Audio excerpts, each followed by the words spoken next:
Hi friends, welcome back to our channel Nani life style. Super మార్కెట్లో దొరికే instant సేమియా పాయసాన్ని ఎలా చేసుకుందామో ఈ వీడియోలో చూద్దాం. సో ఫస్ట్ ఆఫ్ ఆల్ అయితే క్వాంటిటీ ఎంత వచ్చిందో చెక్ చేయాలి. సో నాకైతే ఎగ్జాక్ట్ 1 కప్ క్వాంటిటీ అయితే వచ్చింది. 1 కప్ క్వాంటిటీకి 3.5 కప్ మిల్క్ అనేది యాడ్ చేసుకోవాలి. సో ఈ పౌడర్కి ఫస్ట్ ఆఫ్ ఆల్ అయితే నేను స్టవ్ ఆన్ చేసి 3.5 కప్ మిల్క్ యాడ్ చేసి ఒక పొంగొచ్చిన తర్వాత ఈ పౌడర్ని మిక్స్ చేశాను. సో మన దగ్గర ఉన్న డ్రై ఫ్రూట్స్ అన్నిటిని మనం ఇందులో యాడ్ చేసుకోవచ్చు. నేనైతే ఏం డ్రై ఫ్రూట్స్ యాడ్ చేయలేదు. సో మీ దగ్గర ఉంటే జీడిపప్పు కానీ కిస్మిస్ కానీ ఇవన్నీ యాడ్ చేసుకోవచ్చు.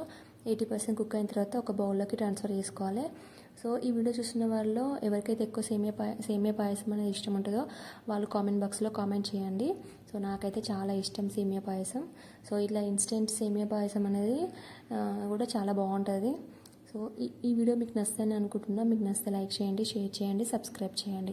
మరిన్ని మంచి మంచి వీడియోస్ కోసం బెల్ ఐకాన్ని ప్రెస్ చేయండి. Thank you for watching.